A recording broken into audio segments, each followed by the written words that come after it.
சிஎம்க்கு நானே சொந்தமாக என்னோடய லெட்டரில் கையெழுத்து போட்டு நானும் அதுக்கு அவர் உடனடியாக பதில் சொல்லணும்னு கேட்டிருக்கேன். அதை மிச்சம் அப்ஸ்காண்டாக இருக்கிற மக்களையும் சீக்கிரமாக கண்டுபிடிச்சி இந்த நீதி முன்னாடி இந்த சமூக விரோதிகளை தண்டிக்கணும். இதுக்கு சிஎம் ஐயா உடனே நடவடிக்கை எடுக்கணும். கவர்னர் ஐயாவும் இதில் தலையிட்டு இந்த மாதிரி மக்களுக்கு ரொம்ப கஷ்டத்துலேயும் இந்த மாதிரி சின்ன இந்த மாதிரி விஷயங்களை ரொம்ப பாதிக்கப்பட்டிருக்காங்க. நீங்கள் இதை தலையிட்டு நல்ல ஒரு தீர்ப்பாக நல்ல ஒரு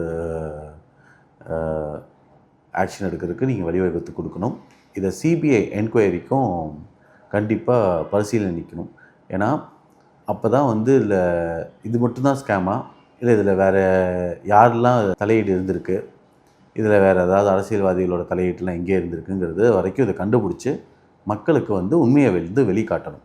இதை கண்டிப்பாக நான் ஜோஸ் சார்ல்ஸ் மார்ட்டின் கண்டிப்பாக இதுக்காக மக்களுக்காக நின்று குரல் கொடுத்து கடைசி வரைக்கும் அவங்களுக்காக கூட இருப்பேன்னு சொல்லி வாக்குறுதி கூறுகிறேன். நன்றி, வணக்கம்.